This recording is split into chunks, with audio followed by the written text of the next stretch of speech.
at the start of... I'm used to having to do a pose at the start of stream, so...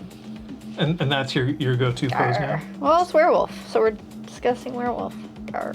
I like how on your side it's Werewolf, and on my side it's... Nothing. Nothing. Yeah. Chat will eventually show up. We just did a quick crop off of the top, so we see you. We acknowledge you. Hello, Mia. Hello, Gillygood. It'll all fill up. It's gonna fill up from the top, and then we'll be fine. Blah! Yeah, it'll get there. Top's cropped. Woo! Yeah, it'll get there. Well, you and I did a thing. Yesterday, the PDF for Werewolf the Apocalypse 5th edition came out, and we snorted it like so much. Yeah, I know you had work, but whenever you weren't working, you were out on the balcony because the weather was wonderful, and reading, because I was out on the balcony reading when I wasn't stopping to print it because my eyes were getting so tired from staring at my iPad for so long, or my computer screen for so long.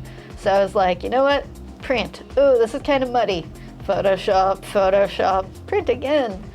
So. And that's why we're here to talk about Tunic. Yeah. Wait, that's a fox. That's not a wolf. It's a tiny little fox. Best fox.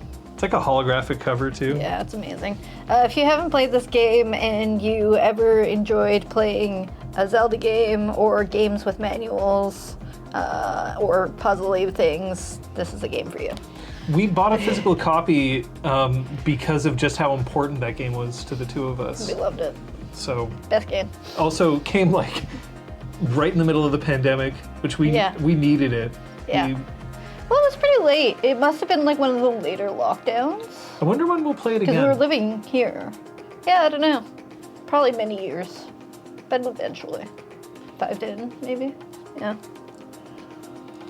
Tunic is pretty god tier, but we're actually here not to discuss Tunic, as cute as tiny little foxes who are cosplaying as Link are. We're here to discuss Werewolf. A couple of caveats to throw at you right away. First, this is based on impressions from intensive reading, but only over the course of like a day.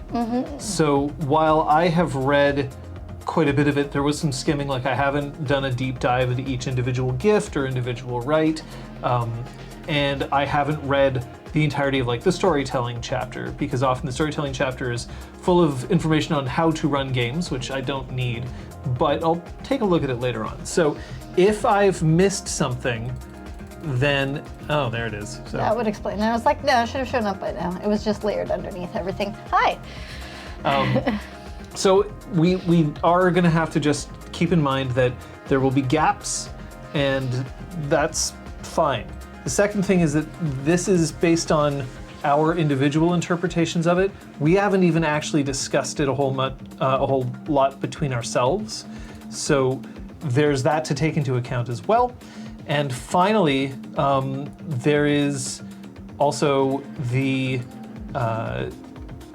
caveat that this doesn't mean that RPGClinic has made a decision one way or the other as to whether or not we're going to run it. That's a decision that will come to the 4 of us together, as opposed to just the 2 of us. We haven't had a chance to talk about this with Liz and Scott. In fact, we don't even know if they've read it yet. Probably not, because I know they had a very busy week. They had a pretty damn busy involving guests, so yeah. Yeah. So. Hi guests. Fuck you. I'm reading a book. Like. So that is not going to be a thing that we should point out. Now, we should also probably introduce our relative experience with Werewolf. I've been playing Werewolf the Apocalypse since the 2nd edition. I first sort of started getting into it around 1998, and then really kind of started playing it in 2001. I have played in tabletops and I've played in LARPs. I've also was for a while a storyteller and then head storyteller of a rather large online werewolf game, which ran for quite some time. So I've got some werewolf experience in me, for what it's worth. How about you? I first became aware of Werewolf around 2005, 2006, but I have never actually played it.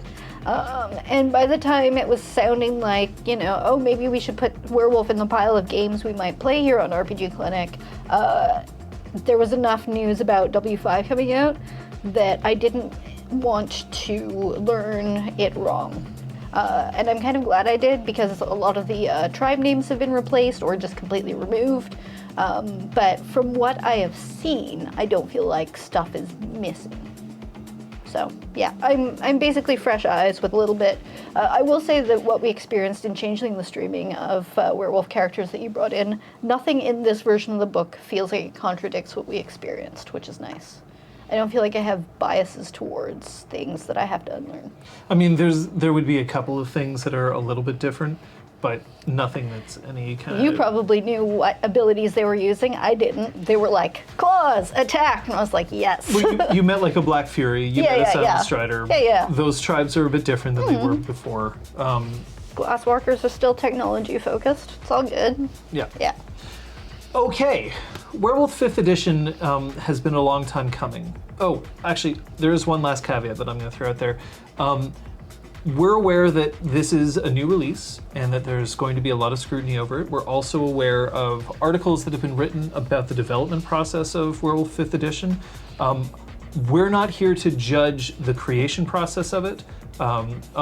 Paradox, White Wolf, Hunters, Renegade, that's not what we're here for in terms of like figuring out the specifics of that. We're engaging with this as a released product. The product is what we're engaging with right now. And based on my personal kind of research and the like, I don't feel wrong playing this game. I do think that there's things that we have to do to make game development better in the tabletop role-playing space, absolutely. And I'm not saying that that should not be paid attention to, but I also don't think that the correct answer is to not play games. So that's my last caveat at this point. Yep, that makes sense. So I'm going to throw it out there, first of all, to chat. If you have any questions or comments about Werewolf 5th edition, throw them in chat. You can always use !Q, which will then queue it up in my little question hopper here, which we can then throw it out there and slap it on the screen. Although I'm going to have to make sure that Feature chat is also up there, yep. That's above everything. Yep. So please feel free to chime in on the conversation. We are very interested in what you have to say as well. So the first thing I'm gonna throw out there, I'm gonna throw out a big one for you. This is the 5th edition, so it involves different rules based than, say, the 20th anniversary editions, which is what you have the most experience with from the World of Darkness. From a rules perspective alone, you got a chance to be exposed to some of the rules. How do you feel about them? I think they're pretty straightforward, which I really appreciate. So difficulty, as far as what your target dice number is, it's fixed, which is nice. It's 6+, with 10s, a pair of 10s giving you 2 extra successes. Right. Which means that you kind of have more than a 50% chance of success, which is interesting. I know there are various mitigating factors, but that's kind of interesting to know as I think about my likelihood of, when I roll something, what are my odds? I prefer that as far as a roving difficulty number, just for simplicity, especially while streaming. You mean like compared to a Changeling difficulty 20th. being the harder the action is, the target number, compared to needing more successes like Exalted. Yeah, exactly. Except your target number, as opposed to Exalted, which is 7, or in the New World of Darkness, or Chronicles of Darkness, which is 8, and this one is 6. It makes it a 50% chance per die. It doesn't mean a 50% chance per roll. No, yeah, I know statistics are a different thing, but yeah. So you prefer that? Well, I prefer the simplicity as opposed to the roving target number on the die. I like that it's a fixed. I think that's just easier for the brain. As much as we got super used to it with Changeling, I think it's a bit more user-friendly. And instead changing how many successes you need to get. I kind of prefer that, because with 20th, it was more, as long as you got a success, you kind of succeeded, and then it varied beyond that. So that I'm liking. I think Rage is interesting that it's always in your dice pool, which is easier to track again than with Changeling 20th, where you only put your Nightmare dice in with certain rules. So I basically, especially while streaming, the simpler, the more consistent a rule is, the better. It's less brain power devoted to, wait, what dice do I pick up? What am I trying to accomplish here? It's always sort of like, okay, I have this many dice, I'm probably, I'm gonna get roughly this many successes. Okay, I have to always include my Rage dice, so on and so forth. So, yeah. Requiem Lost actually asks here, games on the Storyteller system I played are Exalted, Scion, Changeling. So Scion is story path, not storyteller. Scion the first edition was storyteller, but a very weird version of it. With my start in Exalted, I found Scion easy to understand, but it took a bit to really grasp Changeling. Would you say someone with a start in other storyteller systems would find Werewolf an easy transition, or is there enough of a difference that it might be a bit of a challenge? I think some of that's going to depend on your level of being able to separate different systems. Because obviously, there are some people for whom they're going to be like, oh, this is how I always used to do it, and then that groove has been carved into their memory. The 5th edition system, I find, has less bloat in terms of its mechanical complexity. You can buy the custom dice if you really want to. I don't think it's necessary. Unlike in games like the Genesis system or Fantasy Flight's Star Wars system, the dice themselves, you absolutely can just use standard D10s. It might be fun for you to use the new dice, in which case it's a bit easier because then you literally just have to look down and look at the pictures. And that's the answer. Yeah. First edition side. Okay, fair. Yeah. Fair enough. But you're not going to run into, I think, a block when it comes to this, because they haven't added complexity. They've in fact pulled it back. The rule systems of 5th edition are designed as much as possible to also create one roll resolution. Especially in combat is vastly scaled back in terms of complexity compared to a 20th anniversary game, and especially Exalted. Exalted combat is flowcharts. Look at the size of that thing. Chunky. Right? It's mirrored. Huge. Chunky. Yeah. So I would not panic about that. I personally, having not played a whole lot of the 5th edition games just yet, I personally am really looking forward to it because I feel like it will hit much better with players who are looking to see success on the table translate to success in the game. Combat, for instance, when you're rolling dice, in 20th anniversary edition games, or in revised or all the ones beforehand, you'd have to roll for attack, roll for defense, roll for damage, roll for soak. So 4 rolls for each one. And you could roll 12 successes on your attack roll, and then you could roll 0 successes on your damage roll. Or worse, you could roll 12 successes on your attack roll, 12 successes on your damage roll, and then the other person rolls 12 successes to soak. Yeah. So despite the fact that you rolled a ton onto the table, nothing happened. And that feels bad. Yeah, whereas with at least Werewolf 5th, I can't speak for the rest of them, it's the two of you roll off, assuming the other person is choosing to defend. And then it's whichever number is higher succeeds. And then that threshold, that difference, like you rolled 5, they rolled 3, they take 2 damage. Done. 2 plus weapon modifier. 2 plus weapon modifier, and if it's superficial, then if that becomes 6, then you actually only take 6 if you're a werewolf. So you only take 3. Yeah, you have. If you're a werewolf. No, all superficial damage is halved. It's just humans take aggravated from more damage. Okay. I've only first read this, and since I'm planning to play a werewolf, I'm kind of only focused on what happens to werewolves. Which is fair, entirely fair. Yeah. But yeah, Thank you.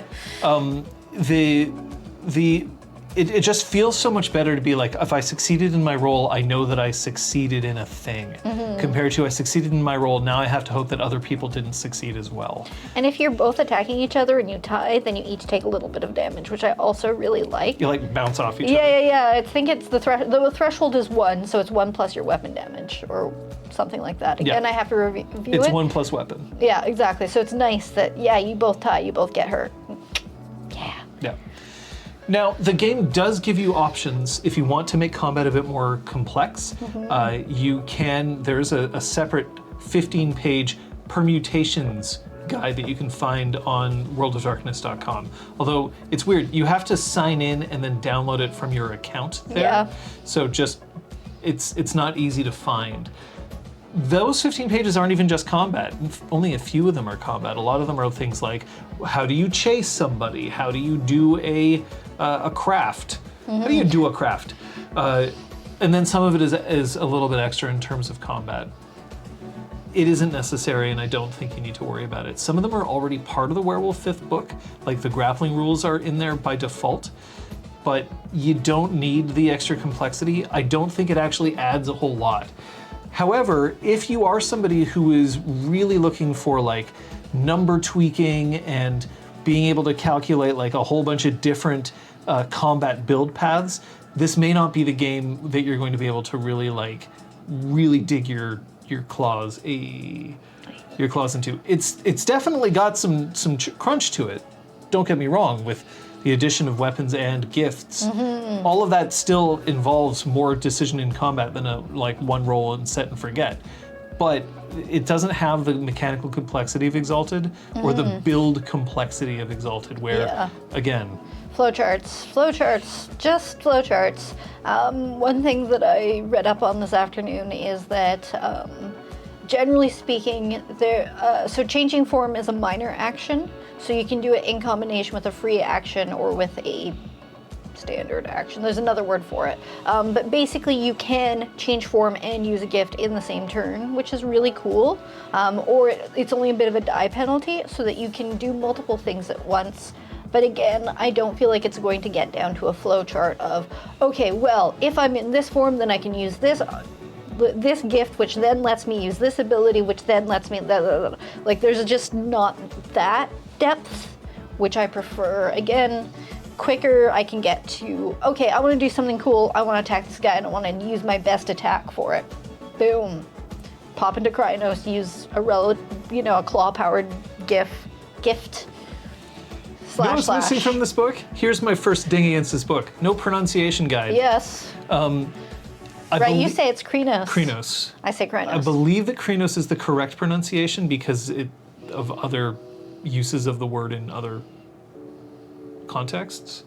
Like I looked it up at one point a long time ago, but I can't say for sure, and so whatever. Yeah. But it'd be nice for a pronunciation guide, especially because there are some terms, even though they look like they might be easy to pronounce, it often helps.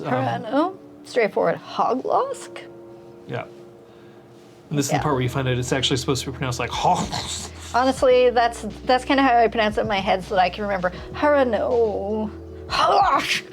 That's how I remember which one is which. Harano is sad. Hoglosk is frothing at the mouth. Ding! Mia Sand saying, I believe the 5 editions overall are aiming for streamlining and simplification. There's something to be said about mechanical complexity that can be a lot of fun, but the 20th anniversary edition games still exist. You can go back to them. But I'm not convinced I would want to. I also don't think this is so oversimplified. I'd say this is more complex than PBTA, which is what we're currently playing with. Yeah. You can't see it from this angle, but anyway. Korra, Avatar Legends. It's behind your head. Yeah. But it is still fewer steps to resolve things and fewer little minutiae to track, which again gets you to the story rather than the dice. The game also encourages you to in D20 games you'll have things like take 10. Or take a 20. Or take 20. This game basically says you can take half, which is take your pool, have it, and then that's the number of successes you can get. But it also explicitly says, do this in combat. Yeah. Like, if I walk up to a guard and I have, 6 to my attack roll and the guard has 2 to defense, slash. Done, Bill. Like, continue with my life. The game seems pretty intent on protecting your fantasy of being a werewolf, a big-ass killing machine. And so it doesn't demand that you roll it out just because, there is an infinitesimal chance that you might lose. And I think that's good because it really sucks to lose to some random chump. Now, sometimes that can be awesome in a game where you're like, this person who you thought was a random chump turns out to be just like a super total badass, even though the dice don't support it. Mm-hmm. But in general, it doesn't feel good for players to run into that. So I'm appreciative of the fact that they're like, if it's not interesting to roll, don't. It's not worth it. Yeah. Well, specifically, you're like, oh yeah, there's some guards that you have to overcome. It's gonna slow you down by a turn, so the baddie's gonna get a little bit further from you as he runs. And then, you roll poorly, and then they roll really well, and then suddenly, the big bad gets away because dice, even though you should be able to squash them, right? Like, there are certain choices that a storyteller makes that should be easy to overcome. So it's nice that the storyteller can just be like, yes, this is easy to overcome. Take half. We also have seen now an emphasis on 3 and out. Mm-hmm. So their suggestion is combat shouldn't last longer than 3 rounds unless everybody's having a really damn good time, because it's probably not necessary. After 3 rounds, you can figure out what the resolution of the combat should be based on everyone's current status. I also agree with this. I think that you can always save big, massive combats for big, massive moments. Mm-hmm. But even in important combats, if you're just roll, eventually even the most dedicated of role players are going to find their attention starting to flag. That they're going to be focused more on the math grind than they are in the actual role playing. And I think that that's a legitimate call to make. You don't have to do this. They also offer that after 3 rolls, if you want to continue it, maybe you move to a slightly different place that changes things for both sides of the conflict. So maybe from on top of the building, you crash down to the next floor because the ground gives out underneath you. Or you go from the river bank into the river, and that changes things for everyone involved. So it's still 3 and then a shift at least. So that if you're fighting the big bad, maybe you don't want it to be 3 and out. It's still a moment to be like, hey, you've been doing the same thing for a little while. Try something different, which I really like. Overall, without getting into the splat-focused mechanics or the werewolf-focused mechanics, the 5th edition mechanics are ones that I think are actually, they maintain the spirit of storyteller games. They maintain the concept of I have attributes and abilities that I can pull from to create a lot of different interesting permutations on how I can accomplish a deed, but it doesn't, it simplifies without ruining the spirit of it. And I am looking forward to it. I think that it's going to be a lot of fun to just sit down and being able to play this game without having to know so many different little bits, and avoiding a lot of the situations in which players will ultimately find themselves disappointed, because RNG is a core part of the game. Yeah. For sure. We don't want to eliminate it entirely, but the game seems to go out of its way to say, don't rely on RNG when it's not going to be fun. Yeah, or interesting. Yeah. That's another thing, is that I think by integrating things like 3 and out, then you're more likely to have, because werewolves are these rage machines, combat is going to be a part of the game. It's an inherent part of the struggle, of the themes of the world. If you have 3 and out, that means you can have 3 fights in a session, rather than one session being 1 fight, and then you have to continue it into next session because you're still rolling and looking up your tables and flipping through the book. I would much rather have 3 fast fights than 1 really long one. But that's me. Yeah. So Requiem, enjoying long combats on tabletop is totally legit. Oh yeah. There's nothing wrong with liking combat. a lot of people kind of, the reason why they role play is because a lot of it has gamified aspects to it instead of just storytelling aspects to it, and that is super legit. This is going to be a level of crunch that's below D&D, but above a lot of other games, especially powered by the apocalypse. This is a game that's designed around combat in some ways, right? Like you said, werewolves are by their very nature a violent group of people, but it's not a game that revels in the math of it as much as some other ones. Yeah. Definitely in that mid-tier, absolutely will satisfy. But something that we've kind of learned, I think, about our group is that as much as we really do like focusing on the role play, we like our dice to matter. Yeah. We like being able to express ourselves through our characters, and that's kind of why Powered by the Apocalypse isn't as... It isn't scratching the itch as much as we like. One more layer to it, sort of thing, Yeah. I mean, we'll get into Powered by the Apocalypse when we're finished with Avatar, or at least stopping it for now, and we'll be able to make more comments on that later. But I definitely miss a certain level of complexity, and it feels like this one is approaching that sweet spot for me. Yeah. Now, Kate. Yes. You are relatively new to Werewolf. I feel like we should hear your impressions on the game itself first before I give mine, because I have my many more. I have my thoughts. baggage, and you have your lack of freedom. Yeah.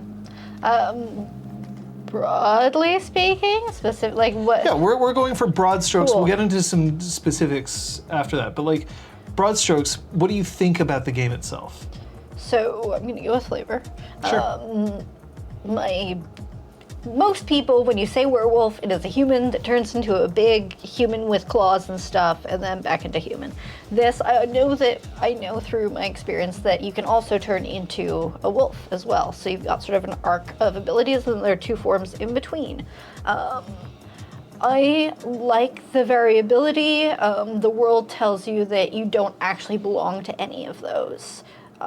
You are not human, you do not blend well in with humans, you are not a wolf, you do not blend in well with wolves. As much as you can exist in those two realms, you aren't really of them, which thus draws you to other Guru, which is great, because that's already a built-in plot device for you to be a pack of werewolves anyway. But it also creates an interesting baseline for the way that your character exists in this world before even getting into what the world is. This version, Werewolf the Apocalypse 5th, the apocalypse has happened or is in the late stages of happening. Things are bad. The worm is winning in the triad, yep. Not triad, with a T at the end. Forces of destruction and decay are winning over forces of creation, or even forces of organization. Of the three, the creation, the wild, the chaos, the new, seems to be lessened and weakened and is not in balance. So, life out of balance, Koyaanisqatsi, etc. There's flavor to... there are details to that. It's very much set in our world, but darker, as World of Darkness is. I think it threads all of those needles decently well. As I mentioned in our server, I find that they fall back on the evil oil company a few too many times, and I prefer more different examples of what the worm is, but that's just me. And also reading the book cover to cover, which is different than most of the time you look at the book. So, yeah. The concept of Werewolf is a game. It was originally pitched as what they called a game of savage horror. So Vampire the Masquerade was a game of personal horror. The idea that you are a monster who's slowly losing their grip on humanity.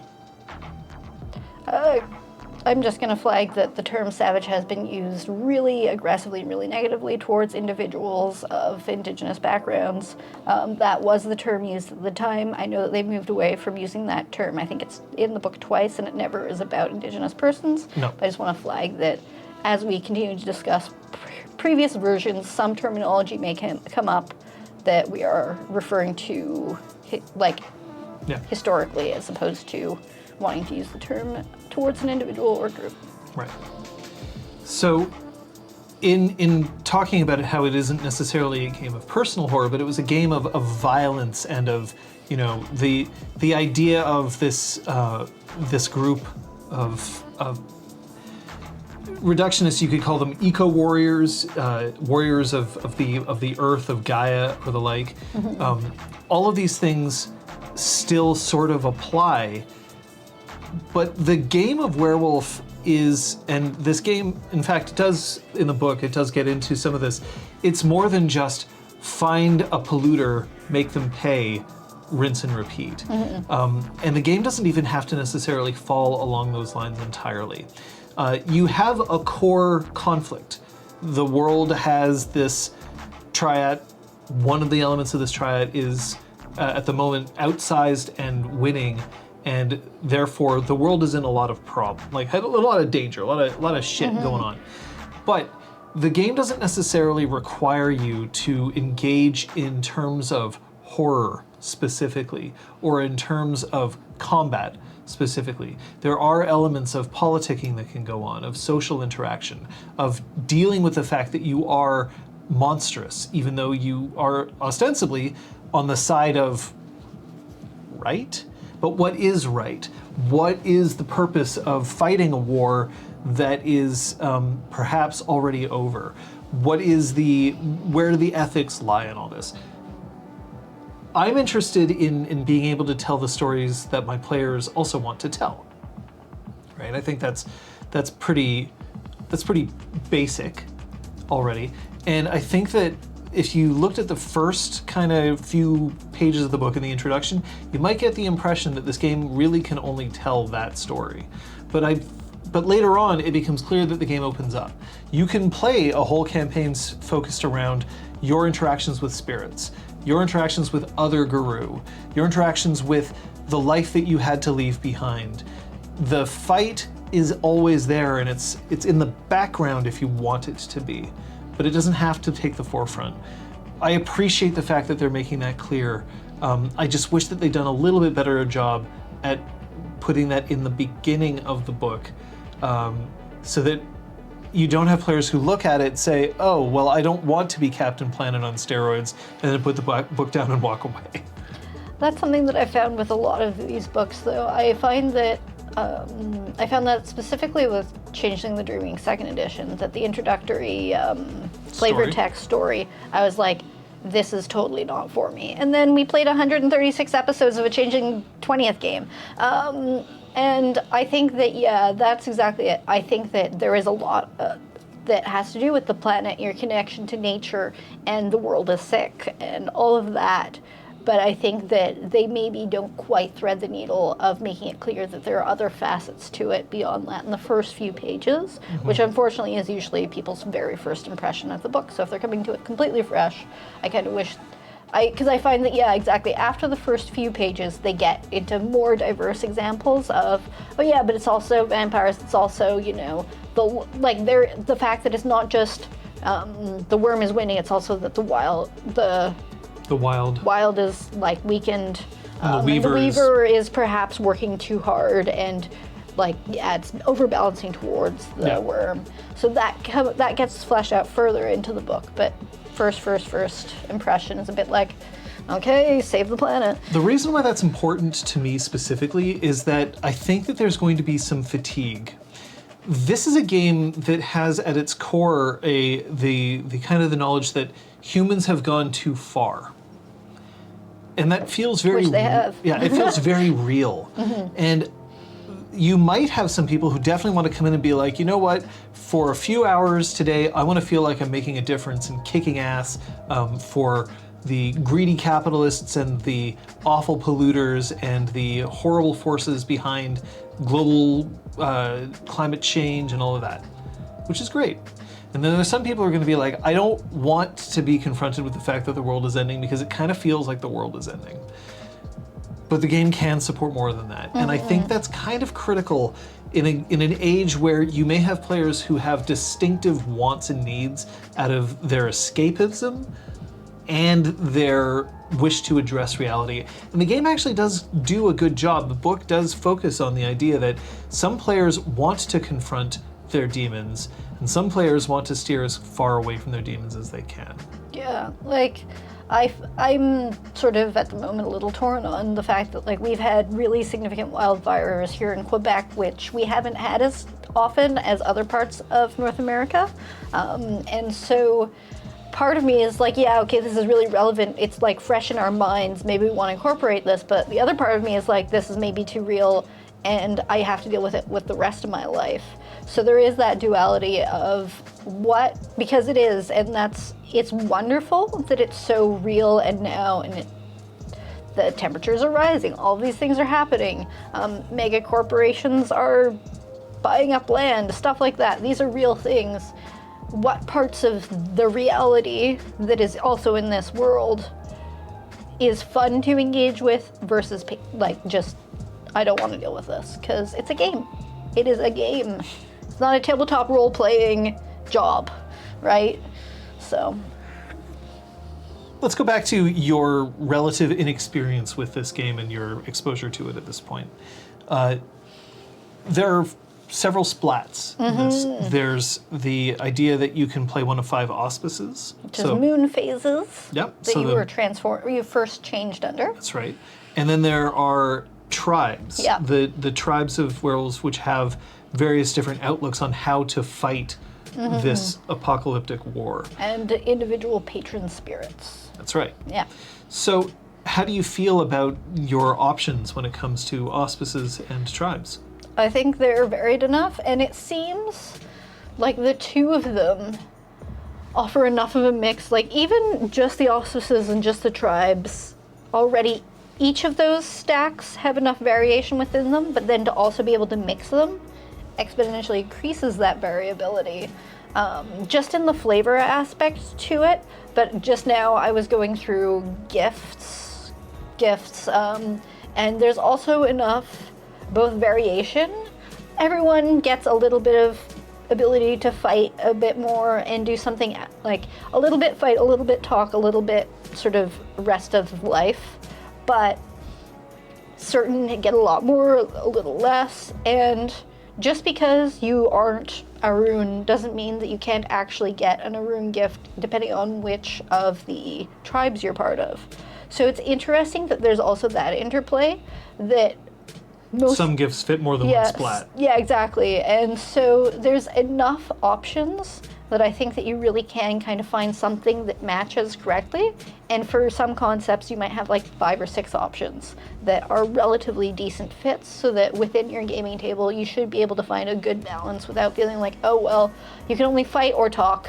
We've got a fighter and a talker, so the third person sucks at both. Like, so you feel like you can make a build. Yeah. That you can have enough personal expression in your build while at the same time not feeling like you're pigeonholed into one area. Yeah, exactly. And specifically, even though, like, okay, you've got this auspice and this tribe, so you have these lists of gifts, my sense is that you aren't going to have enough experience in most games to buy the entirety of both lists, so there's also some selection even within that.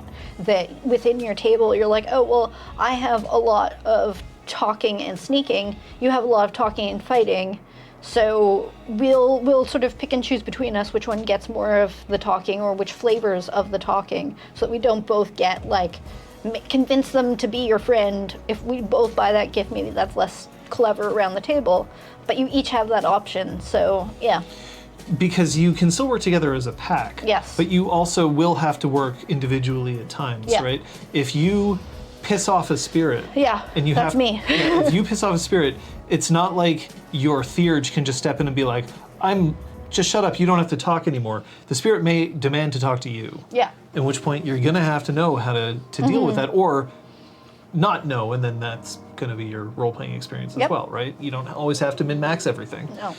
No. In looking at these, so this is based on my own experience with this game. Yep. I have a huge backlog of information in my head about what it means to be each of these auspices and what it means to be these tribes. And they've made a lot of changes. There was a lot of worry going into this that these changes might not be well received. Are they going to make the various tribes feel neutered? Are they going to make it feel like they don't matter anymore? Is the game not going to feel like Werewolf? And I am exposed to various different communities. I lurk in a bunch of places where people were giving up on the game before it was released, thinking that the changes that were going to be made would be significant. Now, why were these changes made in the first place? Werewolf, as I've said a few times on this channel, Werewolf was a game that reached out and tried to do something very different, but in doing so, either inadvertently or carelessly ended up becoming problematic, especially the longer the game was released. Elements such as tribes being tied to specific real-world cultures, of there being an excessive examination of things like the quality of your breeding, or even who your parents are, or who your parents were allowed to love. All of these things not necessarily being presented in the game as endorsement behind these options, but specifically bringing up areas where people might feel uncomfortable as them being part of and considered normal as part of Guru society. And so they went into 5th edition making a few decisions. The tribes would no longer be tied to culture. The tribes would be tied to essentially your chosen way of dealing with the apocalypse. Your designed to be like-minded individuals banding together under a patron spirit, compared to it being a sort of a reflection on not just who you are, but also who other people were who came before you, and the like. Yes, Mia, I do believe you're correct. There were certain clans in Vampire which were very much tied to real world culture as well. And unfortunately, some of those comparisons can also highlight both positive and negative stereotypes when it comes to these cultures, so it gets a little frustrating to deal with them. There are also elements such as there were terms in Werewolf that were drawn from real world places and ended up being using them in a pretty offensive manner. Again, I don't believe that there was any intention behind this, but it definitely happened. So they brought on a lot of cultural diversity editors to see if they could sort through and work through all of these issues, and therefore the game changed. And I'm pleased to say I basically universally love the changes that they've made. I think they did manage to stick the landing. And while I do think that there's a lot of detail that is currently missing, we have to remember that those details from previous editions came through supplement after supplement after supplement. Not only did we have the core book, but we had the player's guide, we had the tribe books, we had Rage Across X, we had the Changing Breeds books, we had so many supplements to throw on that of course it built out our understanding of what the game was. And this is just a core book, and they didn't want to pull one of these. I'm just going to keep pointing that. El Chonko book.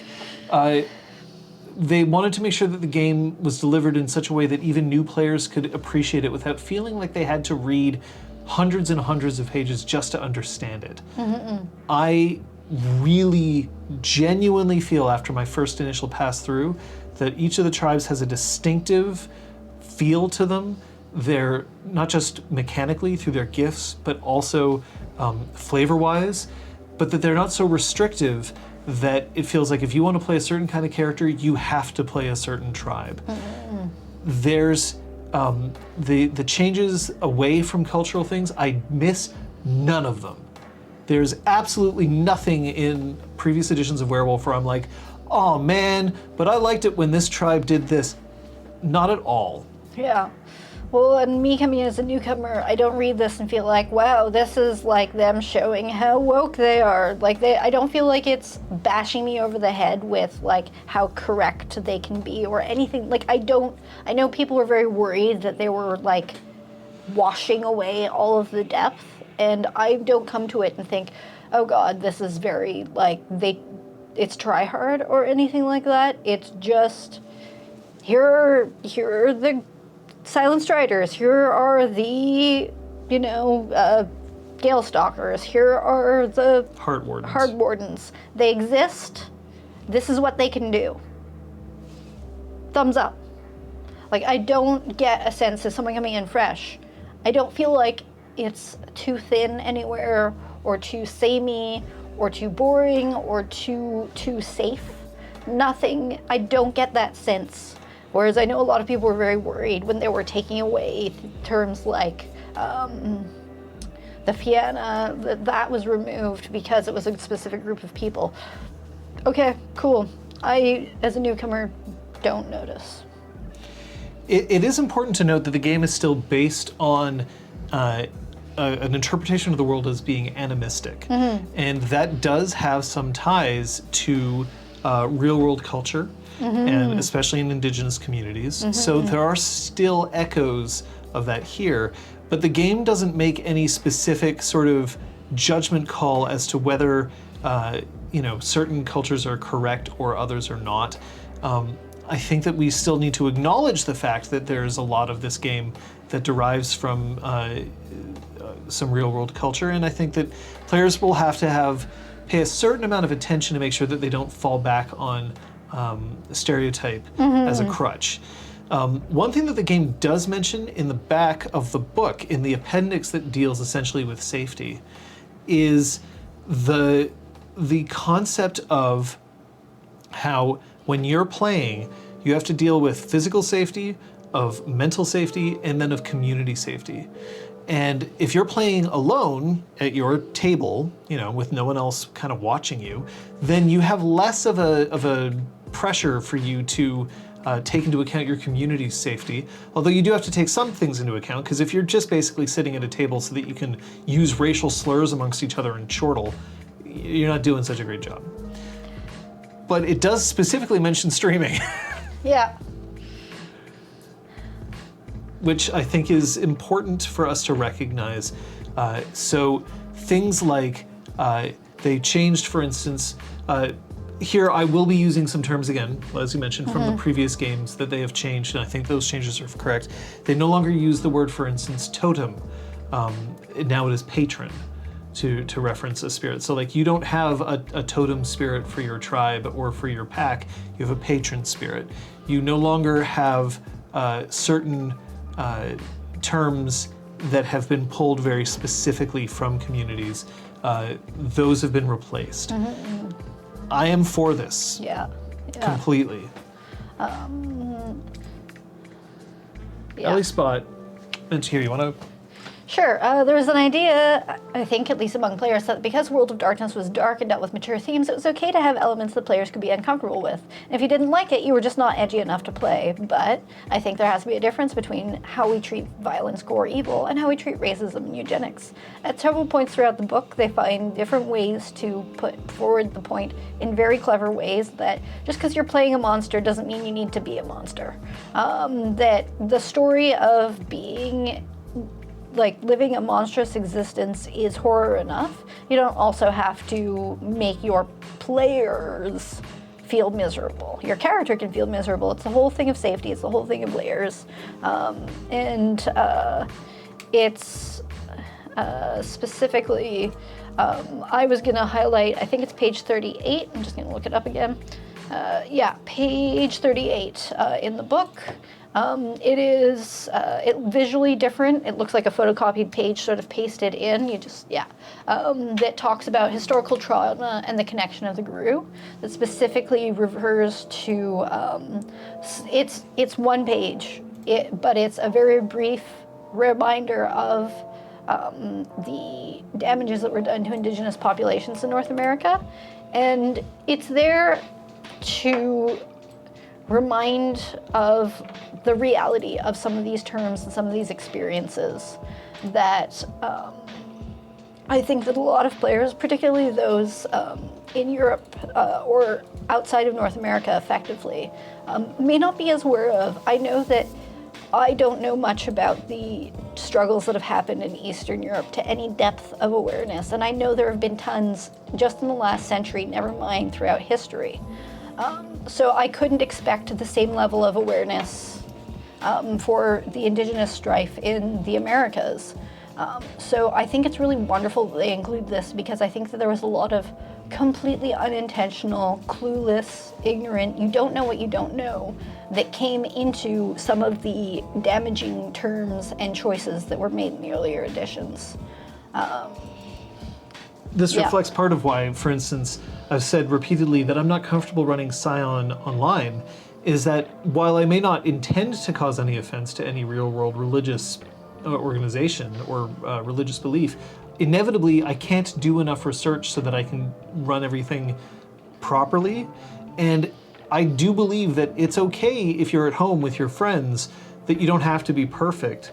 But once you put yourself out online and it's also permanently out there, that you kind of don't want to open yourself up to that kind of exposure all the time. I'm playing Aphrodite. I think sex is great and I want to sex everyone. And then there are people who actually live in a small part of the world that still has significant ties to Aphrodite. It's like, what the fuck? She's so much more than that. How could you?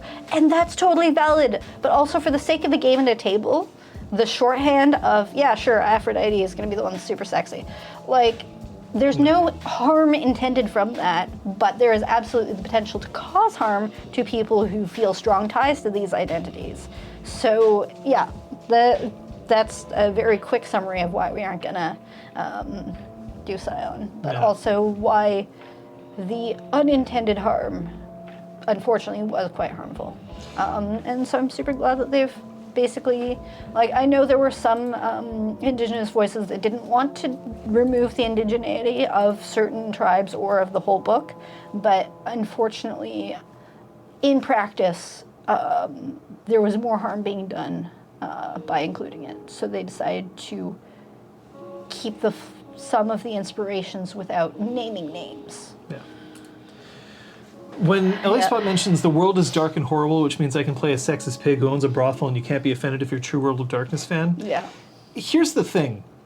I do think that there are some people out there who would love to play in a game where the storyteller plays a sexist pig who owns a brothel, and then they want to do everything they can to just make that person, you know, suffer and pay. And that kind of role-playing is like a wish fulfillment thing. I wish that I could, and I think that's legit. I think that if that's the game you want to play, that's great. I also believe that it is important to create a game which is as open as it can be to a wider audience, which says you don't have to be an edgelord in order to play this game. Stereotypes in games often exist so that players can rally against them. Right? Like the idea that, like, well, I will play the she who doesn't think that they're better than all the commoners. I will play the Toreador who is struggling as hard as they can to maintain their humanity, even though the other vampires don't seem to care about it as much. This is a way to put the player in a fantasy situation where they can be different and stand out, and that they can fight injustice or fight something that they have trouble with on their own terms. And this game, 5th edition, is positioned in such a way that I think it opens itself up wider to a wider group of people so that they can appreciate and play this game in ways that they want to appreciate and play this game, without kind of bogging it down with, okay, you can play this game, but eugenics are actually okay. Just so that you know, like, systemically, eugenics are fine in this society, or most of the people in the society believe that eugenics is a good idea, which is legitimately Werewolf in previous things.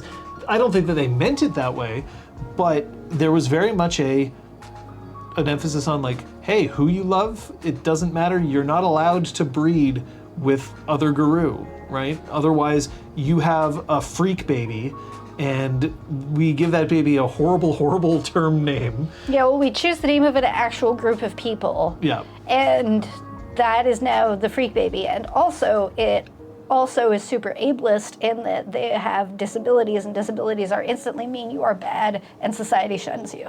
It's like there are so many layers that were bad with that choice, and I'm so glad it's gone.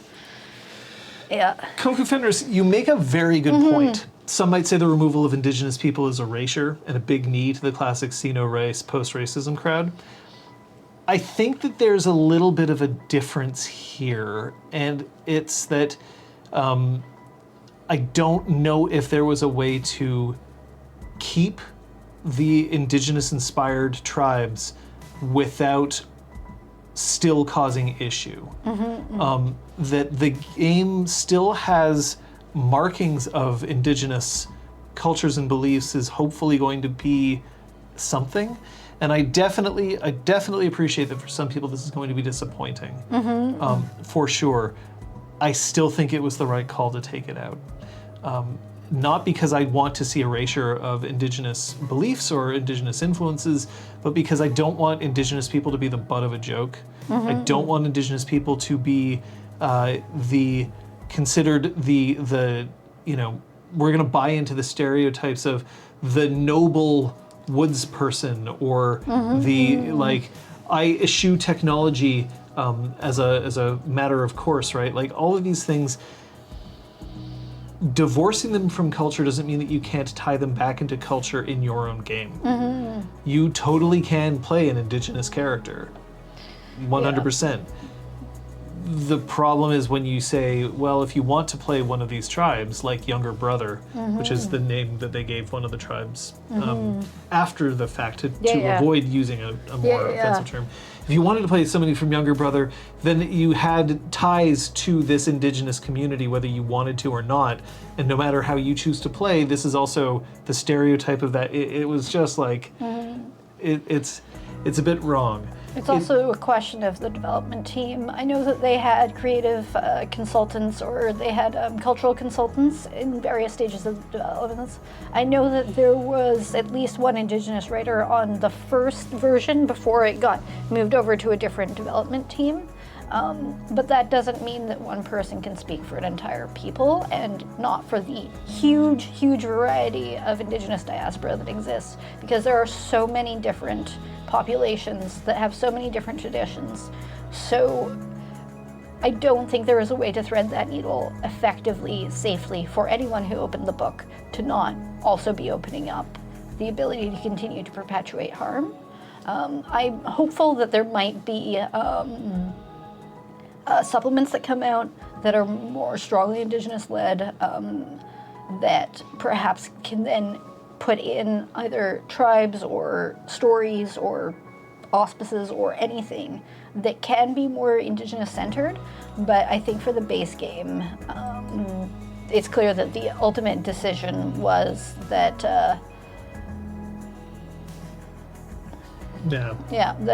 there was no way. I don't think it was out of unacceptance to remove it. I think it was out of, we can't do this right, so our efforts to include it are more likely to cause harm than good.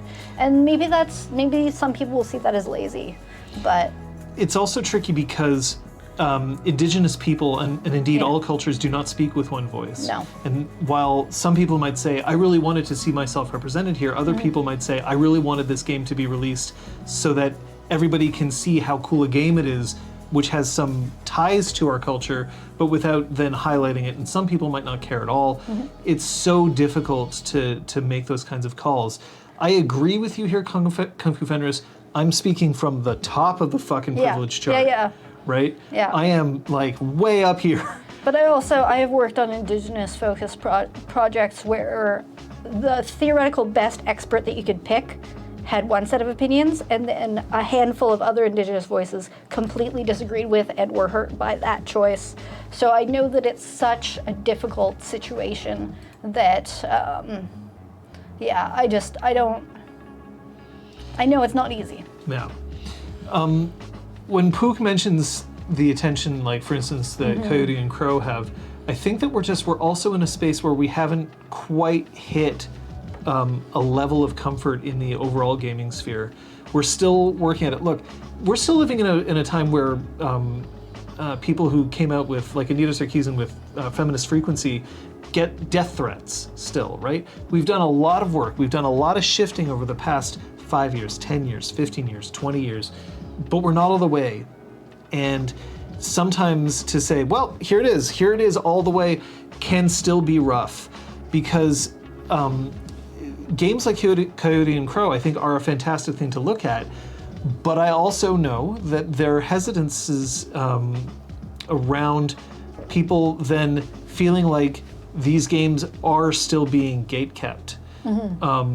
Like, well, I'm white. Can I play Coyote and Crow? Can I play an Afrofuturistic game? And almost universally, everyone's like, yes, you totally can. And then you have a vocal minority that's like, no, you totally cannot. And then people are worried because they don't want to make the wrong mistake. So these games still come up against issues. Werewolf is such a tentpole game that I don't know if it would have been easy to do this. I'm not trying to excuse them. I know that it's a complicated situation.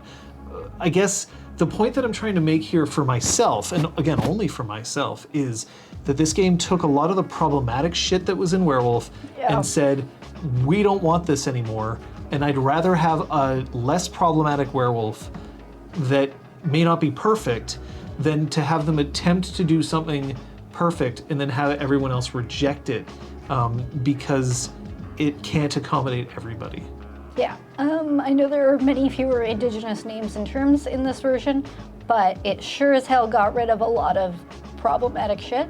So I'm going to take this version over the previous ones. And that's, again, I'm a white person, that's my opinion, but I'd hazard to guess that a significant portion of the global population would prefer to not have the people known as the Métis associated with really problematic shit, because they're real people. And if we're diving into that again, the removal of things such as characters being born, like for instance, breed forms. Okay, so in previous versions of breeding Werewolf, is basically gone now, right? It was one of your splats. Whether you were born a human, a wolf, or you were born as a werewolf, as a guru itself. And you even had different gifts based on that. So you had Homid gifts and Lupus gifts. Those splats no longer exist. You can still play a wolf-born character. It definitely lets you do that, but it gives you zero mechanical changes whatsoever. There's suggestions like, if you're a wolf, maybe you need an excuse as to why you have computers for, but or technology or whatever. But there isn't a mechanical difference, which I think is also good, because it used to be that you got incredible advantages to playing a wolf-born character, which meant that a lot of people played a wolf-born character strictly for the dots and for nothing else, which I don't think was correct. Yeah. I would say that the fact that they've removed it, it feels like they, at one point they did a Control F, looked for the word breed, and then just took it all out. Even the litany, which has changed, there originally were 13 tenets, now there are only 11. One of those tenets was combat the worm wherever it dwells and wherever it breeds. And it's no longer that, now it's wherever it thrives. They took the words out. And this is great. They've even threaded the needle, I think, with this by saying, we don't know how people become werewolves. We do know that it seems like if you have parents or werewolves in your family, then you're more likely to be, but we don't know. And they deliberately don't make that choice, and I think fucking right. Yeah. Because then you can still have the whole, like, I have a past that I have to live up to. But you don't have to, and it's not about your breeding. And it specifically says, like, in your game, maybe it is always the seventh son of a seventh son. Like, great, go for it. That can be your game. And they put in there right before they get into Rage, the golden rule. These are the rules. These are our suggestions. Anything that doesn't work for your table, throw it the fuck out. So, yeah. Kung Fu Fenders points out about Harno and Hoglosk. So, Harno and Hoglosk are things in this book. Harno is an old concept, but this is the first time that it's kind of received so much mechanical attention. Hoglosk is new to Werewolf 5th edition. Harno being the despair, the deep, like almost spiritual despair that you don't believe that the war is worth fighting, whereas Hoglosk is the fanaticism that says we must do whatever we can, damn the consequences, we go forward at all costs. In the game, you can accumulate these things, Harno and Hoglosk, and if you ever max out, your character is removed from play. Interesting. Before I answer, because I'm a storyteller and I have, and I know exactly what I'm going to do with it. Yeah. What do you feel about that? So I've seen how you can accumulate it. I've seen that you can move a point from one side to the other. I haven't seen how you can decrease it. I may need to reread it, but There is one way. It's you didn't get to the talismans. Right. There is a great. talon known as, I think it's Gaia's Tear. Yeah. Let's just confirm that. It is a very specific, it's a one-time use thing that is difficult to find with regularity. Okay, great. So it's something that you'd use like once or twice in an entire campaign sort of thing? Yeah. If you find one of these things, you can spend a scene or a period of downtime contemplating it, which lets you lower one level of either Hoglosk or Harno. Yeah, but how frequent do you feel like it would come up with? Storyteller fiat. It's completely up to the storyteller. Occasionally. So yeah, to me it feels like it's something that would maybe come across occasionally, and I think that banality, permanent banality was maybe 2 weekends in C20. I do feel, yeah, like you're almost never gonna fall to without really trying. But I find that, yeah, I am a bit concerned that based on the narrative things that would cause you to gain Harno and Hoglosk, it might put a shorter timer on a campaign. So what's interesting is that I don't know if I agree. The circumstances under which you gain Harno or Hoglosk are, you really have to try to get these dots. Players can elect to take a dot of Harno or Hoglosk for a temporary, very powerful effect, either healing your willpower or going immediately up to Rage 5. Yeah. That's like burning an entire glamour willpower in C20. Like, it's dramatic, it's... in that case, it's like a big EXP expenditure, and in this, it's a permanent effect. And I think that should have a significant cost to it. Yeah. Yeah. And I think that that's kind of key for me, in that I don't believe that this is actually going to come up as often as all that. I think that what I would do as a storyteller is, like Kung Fu Fenris, what I would say is, yeah, I like the idea of it being a quest to reignite somebody's desire to fight if they're suffering from Harno, or to make somebody see either reason or to calm them down or the like for somebody who's suffering from Hoglosk. And you can even do it mechanically by being like, if you quest and you achieve a certain degree of success in that quest, then it becomes easier to find one of Gaia's Tears, and therefore be able to reduce your levels in either one of those things. So I'm not all that concerned, because I also think this is so easily house ruled that it's not that much of a problem. I do think that there needs to be some bite. I do like the idea that if you succumb to either of these things, then it makes your character unplayable. The thing that I don't like is that it's just like, oh, you hit 5, your character is removed from play. Like, it means that you effectively only have 4 levels before you absolutely critically have to do something about it.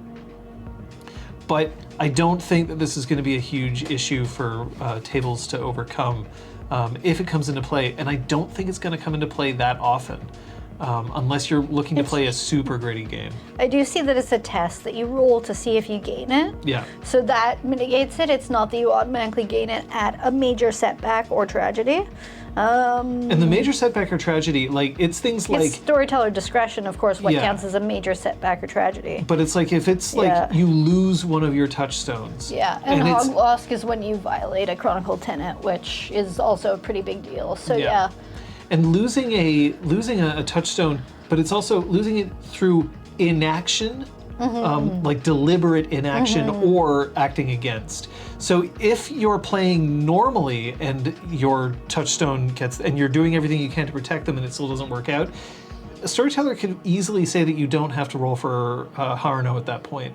And even then, it's a roll Yeah. of which you have a solid chance of Not gaining. It's the same Not thing with gaining it. some concerns about rage changing too much. Yeah. Because it's a roll rather than, okay, you gain a point, it does scale down the speed of that. So, I mean, we'll find out if we play it. We'll find out, and we'll just house roll it if we find that our characters are completely donezo after 10 sessions. Yeah, but I do think that like when we were talking about things like what mechanics would be important for us to, I don't think Harno or Hoglosk are nearly important enough that we'd want to have like real-time updates. Like No. the number of times that that's going to change over the course of a campaign is pretty small. Yeah.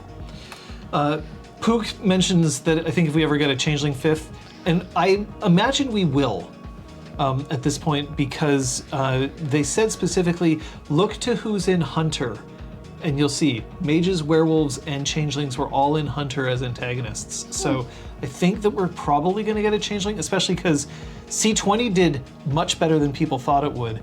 Changeling the Lost continues to do quite well. I think that there's enough of a market for Changeling. And I agree with you that I think that Nightmare is going to become more prevalent, and Banality will become less, because I also think that it's a lot, like I think Banality as a concept might not disappear, but I think it might end up something like Harno or Hoglosk, where like, yeah, it's something to keep in mind, but like, damn, it's not something you have to track all the goddamn time. Yeah. Because then you get what happened in C20, where it had so many of its teeth ripped out that it didn't matter. Well, that's exactly it. I think Nightmare will work something like Hunger Dice, and I feel like Banality will become something akin to Humanity in Vampire, where it's something that you're losing, or in this case, gaining. Yeah. But it's a looming threat rather than every session. Yeah. Erwin mentioning one thing I'm excited about, which is kind of strange, but I'm excited for werewolf stories now that I've lived in a socio-political climate that I have intense feelings about. I think it will be cathartic.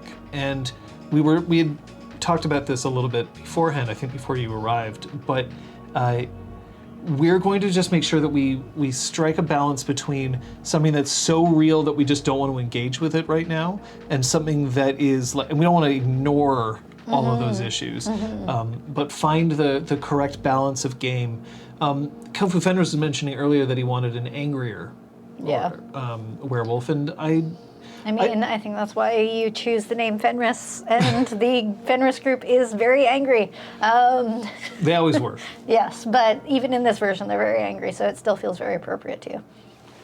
Yeah, just be careful. This is a very I know touchy topic. people have strong opinions on what they mean. From what I've read so far, they are not the devil. The context of the Get of Fenris versus the Cult of Fenris.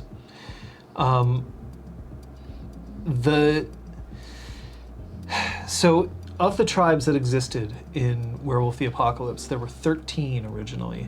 Then there were 12. The Stargazers left the Garou Nation and basically, I mean, to put it bluntly, they fucked off to Japan. There was a year that White Wolf kind of released very much Eastern flavored books, and it was like and it was like an excuse to sort of pull one of these out and be like, look now, and like here's the Hankyokai, the beast courses of the East, and like anyway. But one of the tribes that did not make it to Werewolf 5th as a playable tribe are the Get of Fenris. They became the Cult of Fenris in Werewolf 5th edition, and I felt for people who really enjoyed the Fenris clan, because it had a lot going for it. It unfortunately also had, like a lot of clans, a lot of baggage that was associated with it. At various times, some edgelord writers decided to say like, hey, so some of the Get of Fenris were Nazis, and you're like, right, and like it can be pretty rough. Yeah, like it's great to have Nazis in your story because they're always going to be the bad guy, and you can always punch them. That's why so many films that decide to be set in that era just use them as easy bad guys. No one feels bad that you're beating them up. Yeah. Cool. So Kung Fu Fenris is right. Those fuckers got killed in spades. All of that, cool. But the thing is, they decided to, in order to, I mean, look, I don't know the devs' thought processes, but in order to punctuate the concept of Hauglosk, one of the tribes fell to it. In this case, the clan of the Fenris clan. Yeah.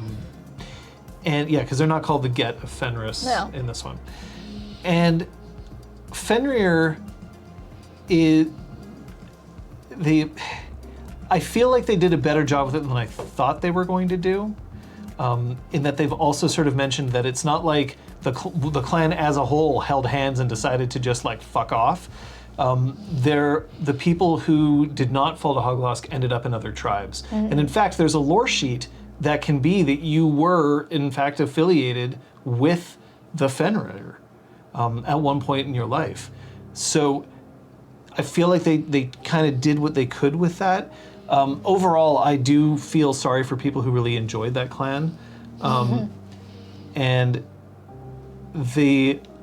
okay, so here we go. We have some Insider knowledge. Insider yeah. knowledge. So they were concerned the usual Fenrir methodology was too much like eco-fascism for being close to comfort, which again, similar to what you were saying, is that a lot of the decisions they were making were corporate decisions, perhaps, as opposed to a genuine desire to do right.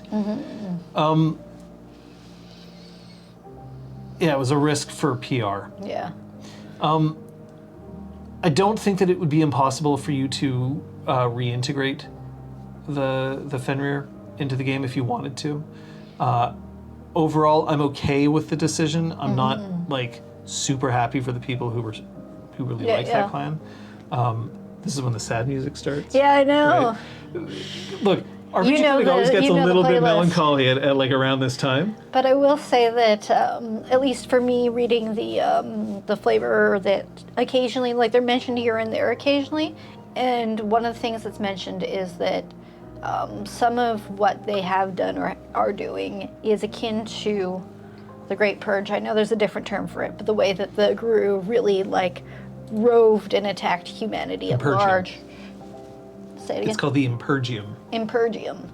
Yeah, I I definitely would have that, mispronounced it. But again, this is like in the past that it happened. And there are various other points in the text where it's like, yeah, you're really pissed off, and maybe the best solution is just to kill them all and be done with it, rather than trying to sit down and solve the problem, which feels very werewolf. It feels very much like, yeah, sometimes you're just so fucking tired of trying and nothing changing that you just destroy it, rather than trying to convince it to change.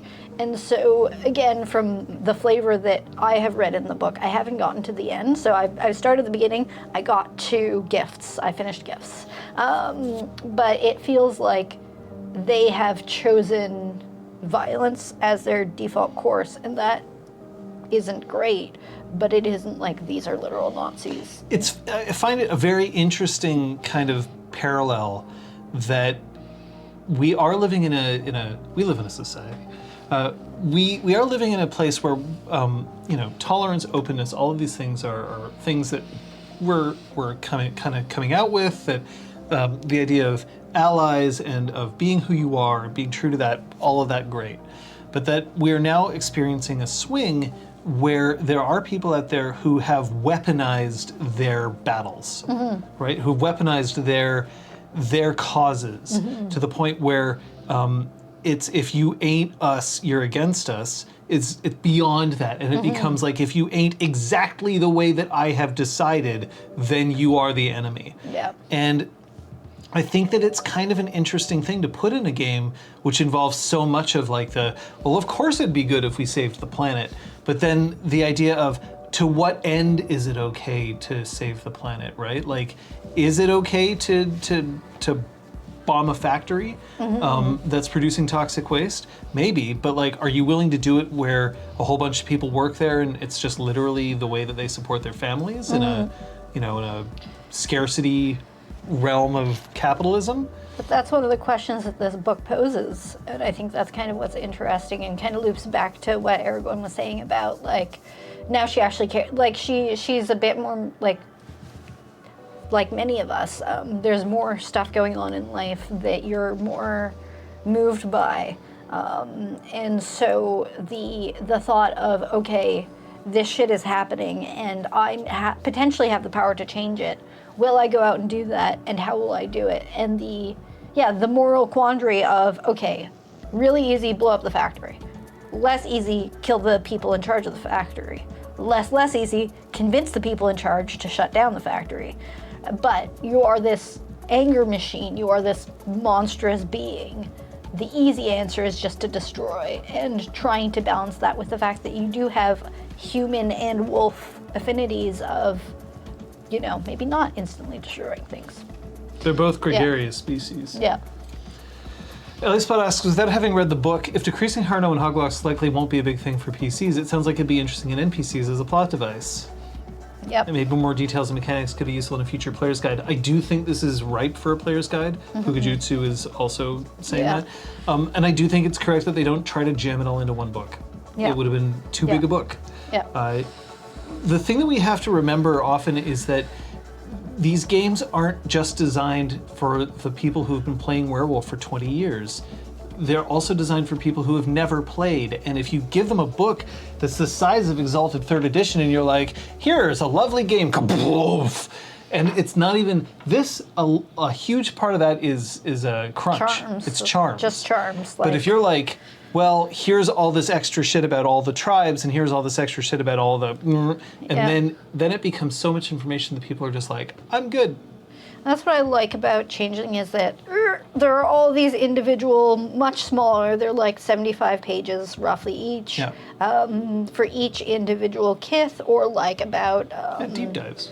Yeah, deep dives into a specific thing, and I personally find that a lot more digestible. It's one thing that D&D does have going for it, that you've got the player stuff, which has a ton of spells and a ton of detail, but it's like a small book, and then you have the storyteller stuff, and then you have the monsters, so it's each book is digestible and it's compartmentalized. And I think that having the core rules with everything you need to play the game in one place is fantastic as well. That way you don't have to buy 3 books. Yeah.